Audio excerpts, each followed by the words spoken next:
আমি আজকে ধনিয়া পাতার চাটনি করব। তো প্রথমে আমি এগুলা বেছে তারপরে ধুয়ে নিয়েছি। এখন আমি ব্লেন্ডার জারে দিয়ে ব্লেন্ড করে নেব। হ্যালো এভরিওয়ান, আসসালামু আলাইকুম। সবাই কেমন আছেন? আশা করি সবাই ভালো আছেন। সবাইকে জানাই নতুন বছরের শুভেচ্ছা।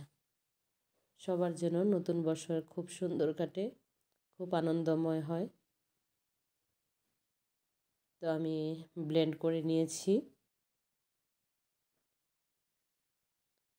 এদিকে আমি বসিয়ে দিয়েছি কড়াইয়া। তারপরে দিয়ে দিলাম তেল আর আস্ত কয়েকটা গোটা মশলা দিয়ে আমি এখানে দিয়ে দিব পেঁয়াজ রসুন। আমি একটু ভেজে নেব। তারপরে দিয়ে দিব আদা রসুনের পেস্ট।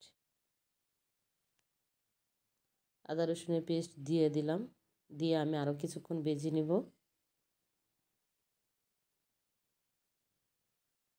তারপরে দিয়ে দিব হলুদের গুঁড়া,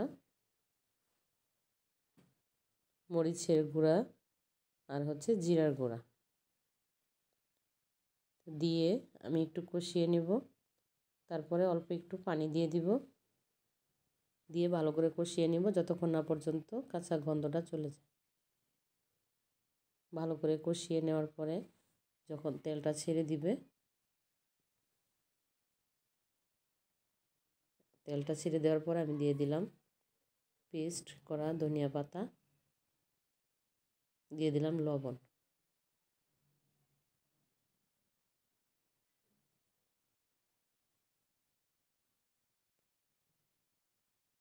নতুন বছরে আসলে আমি আগে ধনিয়া পাতার চাটনি করিনি কখনো। আমি বাড়িতে গিয়েছিলাম, আমার ভাবি রান্না করেছে, আমার খেয়ে ভালো লাগলো। তো ভাবলাম আমিও রান্না করি, আপনাদের সাথেও শেয়ার করি। নতুন বছরের নতুন রান্না করলাম, খেয়ে অনেক ভালো লেগেছে।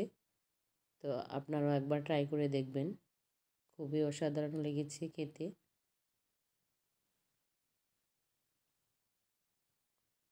তো আমার রান্নাটা অনেকটা হয়ে গেছে। তো সবাই সবার পাশে থাকবে, নতুন বছর যেন সবারই যেন সুন্দর হয়। যদি আমার ভিডিওটা ভালো লাগে তাহলে লাইক কমেন্ট শেয়ার করে পাশে থাকবেন। আমিও সবার পাশে থাকবো সব সময়। সবাই যেন আমরা এগিয়ে যেতে পারি, ভালো কিছু করতে পারি নতুন বছরে, সেই প্রত্যাশা রইল সবার জন্য। তো আমি দিয়ে দিলাম কাঁচামরিচ। আমার রান্নাটা হয়ে গেছে, এখন এটা আমি নামিয়ে নেব। এটা আমার ফাইনাল লুক। তো সবাই ভালো থাকবেন, আল্লাহ হাফেজ।